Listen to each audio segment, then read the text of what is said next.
हो सकती है। अगर ऐसा नहीं होता तो देखो वृद्धाश्रम में जा करके माता पिता रो रहे हैं, कहते 4 बच्चे हैं, 4 बेटे हैं, नाती पोते हैं, पर एक माँ को कोई रोटी देने वाला नहीं है। समझ लीजिए क्या है ये, क्योंकि अंतिम समय में याद आई गजेंद्र को। क्या आधा शब्द निकला था गजेंद्र के मुख से, पूरा शब्द नहीं निकला है। जब अंत समय में गजेंद्र ने पुकारा, कहना चाहते थे हरि, और निकला मुख से हाँ, और जैसे हाँ निकला है हृदय से निकला। क्या आकाश हिमालय सागर में, आकाश हिमालय सागर में, आकाश हिमालय सागर में, आकाश हिमालय सागर में, पृथ्वी पाताल चराचर में, पृथ्वी पाताल चराचर में, आकाश हिमालय सागर में, पृथ्वी पाताल चराचर में, आकाश हिमालय सागर में, पृथ्वी पाताल चराचर में।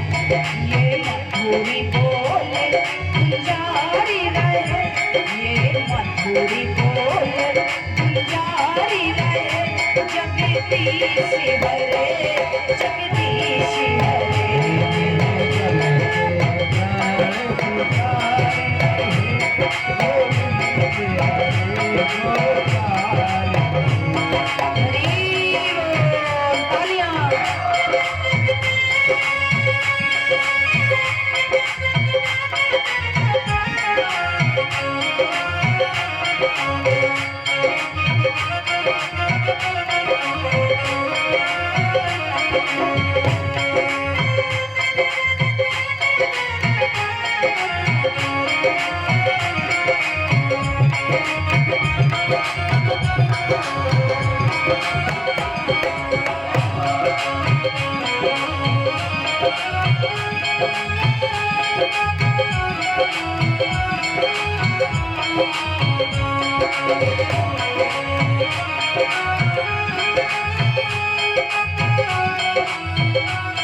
गजेंद्र ने मन ही मन कहा, प्रभु मैंने तो सुना है तू इतना करुणा निधान है, और एक हाँ निकलने पर आकाश हिमालय सागर पृथ्वी पाताल चराचर में गूंज गई आवाज।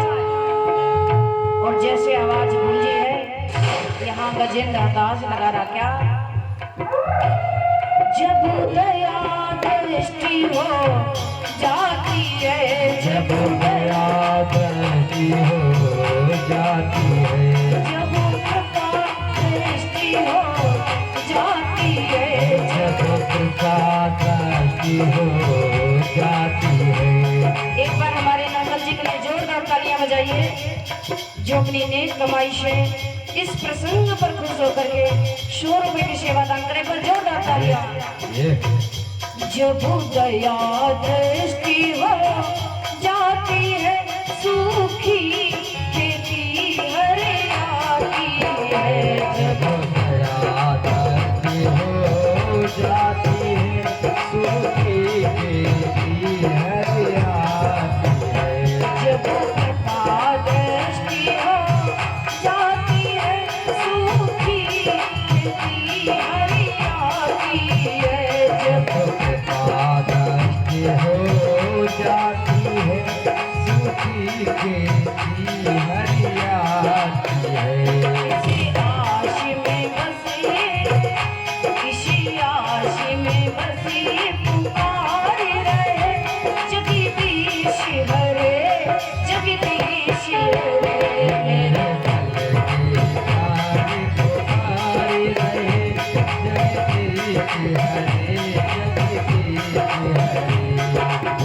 भगवान, जब तेरी कृपा दृष्टि हो जाती है ना, तो ये बंजर खेती भी हरी हो जाती है, ये सूखी खेती भी हरी होती है। अगर तेरी दया दृष्टि हो जाए। मैंने तो सुना है क्या, करुणा में सदा हो वास तेरा, करुणा में सदा हो वास सदा, निज करुणा में सदा हो वास तेरा, करुणा में सदा हो वास तेरा।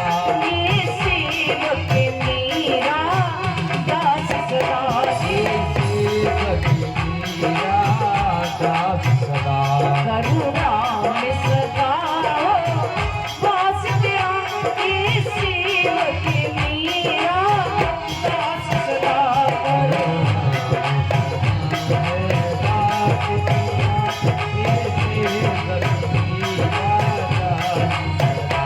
इसी आस में बसी तुम्हारी रहे, इसी आस में बसी तुम्हारी रहे, जगदीश हरे, जगदीश हरे,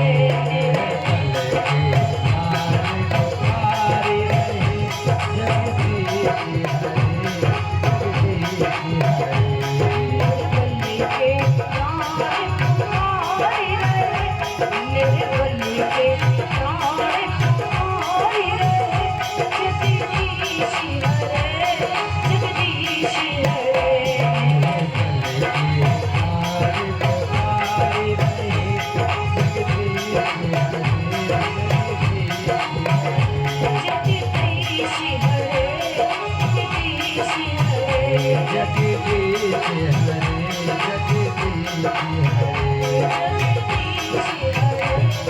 जगदीश हरे, जगदीश हरे,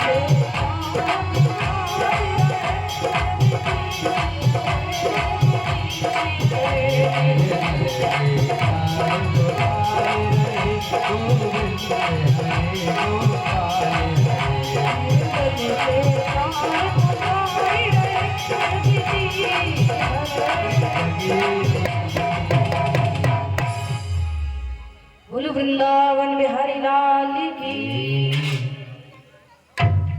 करुणा में सदा हो वास तेरा, सेवक मेरा दास सदा, करुणा निधान। जीवन तो मेरा निकल गया, बोझा ढोते ढोते, पर अंतिम समय में बोध हो गया, भगवान दया करो। गजेंद्र की पुकार सुनकर के भगवान दौड़े, और भगवान ने सबसे पहले पता है किसका उद्धार किया? गजेंद्र का उद्धार नहीं किया भगवान ने। भगवान जब आए तो भगवान ने सबसे पहले ग्रह का उद्धार कर दिया। जिसने गजेंद्र के पैर को पकड़ा था, भगवान ने ग्रह का उद्धार किया। राजा परीक्षित ने पूछा, भगवान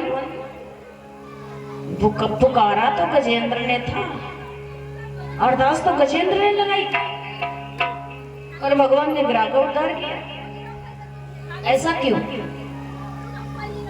शुभदेव भगवान कहते हैं, राजा परीक्षित, गजेंद्र ने भगवान को पुकारा तो गजेंद्र तो भगवान का परम भक्त है। कथा ये कहती है कि भगवान के भक्त के चरण भी यदि कोई पकड़ लेता है, भगवान के भक्त के चरणों की धूल भी कोई धारण कर लेता है, तो भगवान उसका भी उद्धार कर देता है। गजेंद्र के पैर किसने पकड़ा? ग्रह ने। तो गजेंद्र तो भक्त था, इसलिए भगवान ने ग्रह और गजेंद्र का उद्धार किया। कथा क्या कह रही है? कथा जीवन में ये कह रही है, खूब परिवार चलाओ। एक बार जोरदार तालियां बजाते हुए इन बाल गोपालों के लिए, निमैया जी की तरफ के लिए, जिनकी तरफ से कुछ सेवाएं हैं, और एक हमारे वे बालक के द्वारा भी सेवा आई हुई है। जोरदार तालियां करतल धन के साथ में बहुत बहुत साधुवाद, धन्यवाद। समस्त भक्तों को हार्दिक अभिनंदन। गजेंद्र को सच्चा ज्ञान हो गया कि दुनिया में किसी का कोई नहीं है। पाला तो था परिवार, बढ़ाया तो था वंश, पर वंश को बढ़ाते हुए समय भूल गया था, भगवान को भूल गया था।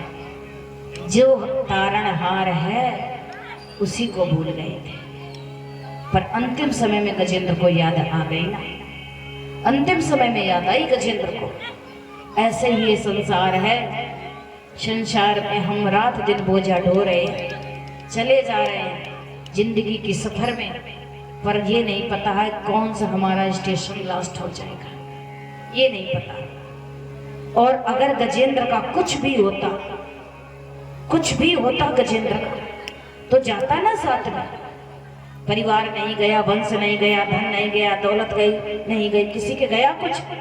जब जाता है दुनिया से व्यक्ति ना, तो देखने वाले फिर कहते हैं देखो वो जा रहा है, सब बड़ा है। फिर क्या गया साथ में पता है? मनुष्य के साथ में फिर क्या जाता है? पत्नी साथ देगी सिर्फ मकान तक, परिवार साथ चलेगा सिर्फ शमशान तक, पुत्र साथ देगा अग्निदान तक। बहुत आज्ञाकारी बेटा है तो अग्नि में आ जाएगा कंधा लगाने, बहुत आज्ञाकारी परिवार होगा तो। नहीं तो आजकल के बच्चे कह देते समय नहीं है, जिसके लिए हमने सारा समय बिता दिया समय ही नहीं है, समय समाप्त हो गया है। यहाँ तक तो ये तुम्हारा साथ चलेगा, यहाँ से तुम्हें अकेले चलना है। अकेले जब जाओगे ना तो ये कर्मों की पोटली है तुम्हारे सर पर, हर चीज से पीछा छूट जाएगा, लेकिन कर्म मनुष्य के कभी पीछा छोड़ते नहीं है। कफन भी शरीर में डाला जाता है ना, उसको भी शमशान पर खींच लेता है, उसमें भी जेब नहीं होती, उसको भी उतार लेते हैं। इसका मतलब है दुनिया में आए थे तब निर्वस्त्र थे और जाएंगे तब भी निर्वस्त्र। जन्म किसी और ने दिया और अंत में कंधा भी किसी और ने। कुछ था ही नहीं, जिंदगी का सफर तो देखो कि कुछ है ही नहीं, केवल कर्म ही हमारे साथ में है। अगर मैं सूक्ष्म दृष्टि से देखूं ना तो कर्म के अलावा कुछ नहीं मेरे साथ। इसलिए जीवन में कर्म ऐसे करो अच्छे, जाने के बाद कम से कम दुनिया हमारे पीछे 4 आंसू तो बहाते, कुछ नहीं जाता। कहते ना जाएगा जब यहाँ से कुछ भी न साथ होगा, 2 गज कफन का टुकड़ा तेरा निवाज होगा। केवल 2 गज कफन का टुकड़ा पड़ता है, बाकी कुछ नहीं होता। कर्म जाते हैं मनुष्य के। 2 गज कफन का टुकड़ा तेरा निवाज होगा, 2 गज कफन का टुकड़ा तेरा